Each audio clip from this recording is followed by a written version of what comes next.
өзі бұл мен ақындықта 4-ші жарысым.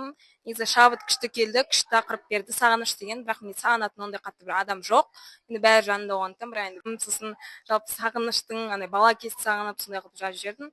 Бірақ ұйқас күшті, тақырып күшті ашылған дегенмен менде қайталау бар болғандықтан кішкене көңіл күйім сол түсіп жіберді енді. Бірақ орын бар ғой.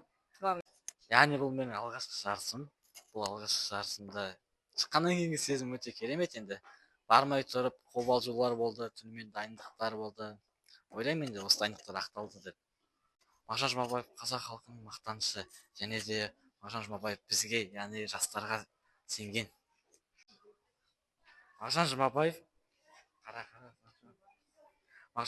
жастарға сенген. Ал мен сол Мағжан Жұмабаевтың ойындағы сенімін ақтайтын, болашақ осы Қазақстан елін көркететін жас ұрпақпын. Мағжан мәңгі жасасын.